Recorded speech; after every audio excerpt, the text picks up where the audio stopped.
In a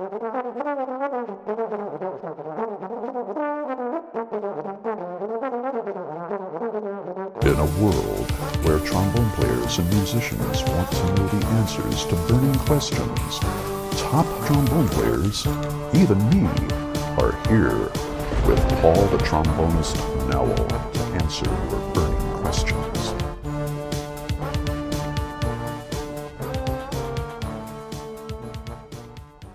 Probably the most important thing I learned when I was first learning how to play the trombone is that the trombone is just an amplifier, that the music happens from here back. And so whenever I was in school at Berkeley, like you were, studying with Phil Wilson, like you did, I worked really hard. I took every ear training class I could take. I took every harmony class I could take. I took every arranging class I could take. I took every classical composition class I could take. So I did everything I could to try to train myself as a musician, to try to learn as much as I could, both technically in terms of the harmonic knowledge and so on, but also experientially. In other words, to get to where I could hear everything I wanted to hear. Because the trombone, as all you trombonists know, we don't have buttons or keys, you know. We don't have any easy way to be able to make sure that the note we hear comes out. We have to hear it. So I remember hearing an interview with John Coltrane where he said that there were certain harmonic ideas that he was trying to work into his ears. So in other words, by pushing the buttons down in the right order, he could make the sound come out of his horn and get to where he could actually hear it. Trombone players can't do that. It's the other way around for us. We have to be able to learn what things sound like and then get them to come out of the instrument. So that's really where I spent the majority of my time whenever I was learning how to play. So it's ear training stuff and just being able to hear. Ear training, listening. I've spent far more time listening to music than I did practicing. Oh, okay. So I had some trombone players who were trombone heroes for me, but my primary influences were Sonny Rollins, John Coltrane, Woody Shaw, Charlie Parker. Yeah. The two big bands from the '60s, Miles's quintet, Coltrane's quartet. I see.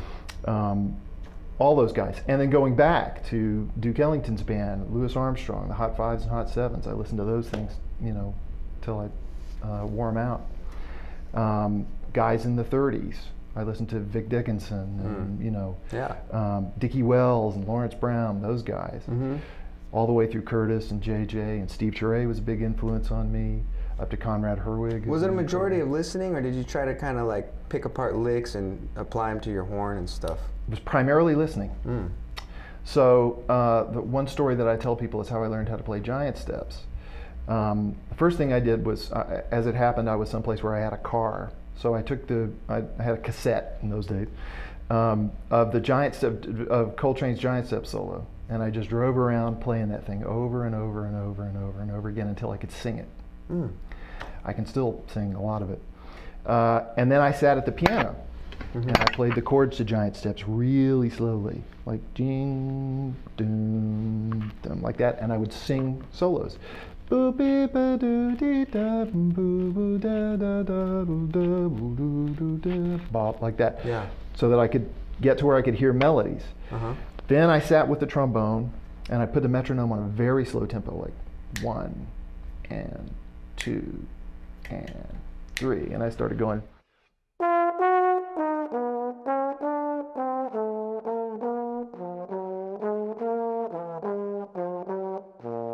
And I wouldn't let myself play any double time or any triplets, just eighth note lines.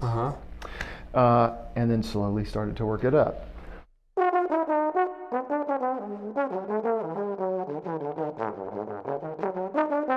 Until I could do.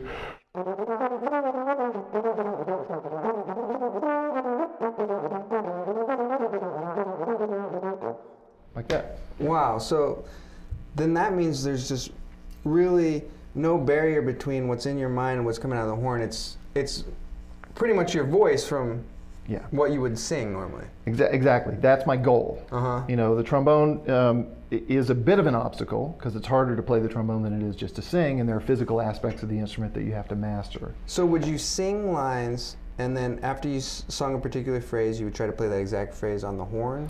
Sometimes. Sometimes I trade fours with myself or trade phrases with myself. Like I'll play a little bit and then sing a little bit and then play a little bit and then sing a little bit.